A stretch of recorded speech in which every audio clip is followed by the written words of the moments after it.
Assalamualaikum warahmatullahi wabarakatuh. Selamat siang anak-anak. Hari ini kita akan belajar tentang struktur dan kaidah kebahasaan teks cerita pendek. Oke.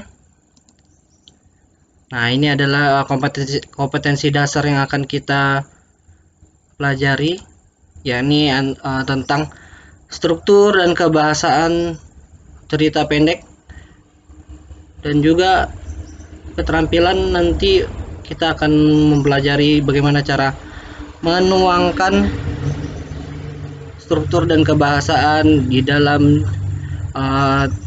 cerita pendek.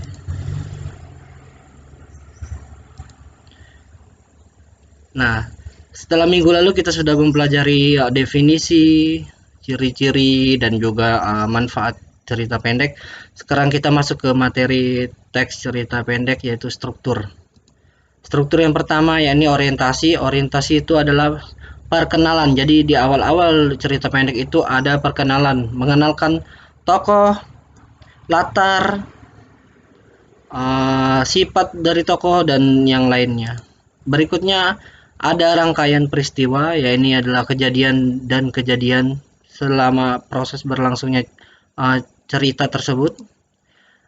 Nah, tak lama kemudian kita masuk ke ranah atau struktur komplikasi, yaitu adalah konflik atau masalah yang muncul dalam cerita pendek. Ini biasanya bagian paling seru. Biasanya adalah konflik antar tokoh, bisa juga konflik batin.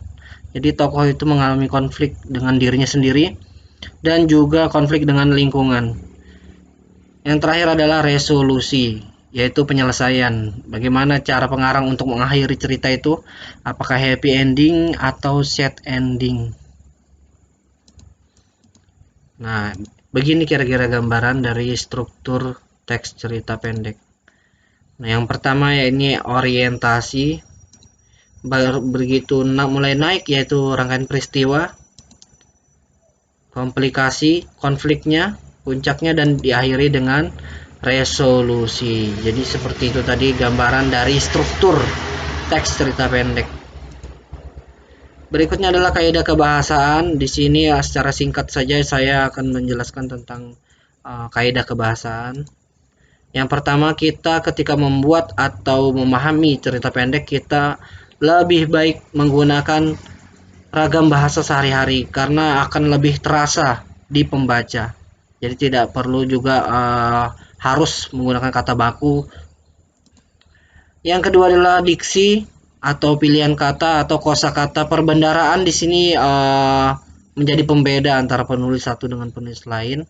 Jadi apabila kita ingin nanti suatu hari membuat cerpen, jadi kita harus menguasai atau memperkaya dulu perbendaharaan kita. Yang ketiga, tidak kalah pentingnya di dalam kaidah kebahasaan, kita menggunakan majas atau gaya bahasa. Di sini fungsi majas atau gaya bahasa untuk memperindah atau mempercantik sebuah kalimat, sebuah makna yang disajikan di dalam cerpen. Jadi majas ini macam-macam, ada puluhan bahkan majas. Di antaranya salah satunya yaitu personifikasi, itu gaya bahasa benda mati seakan-akan hidup. Jadi dia seakan-akan melaksanakan atau melakukan kegiatan layaknya makhluk hidup. Berikutnya adalah kalimat deskriptif.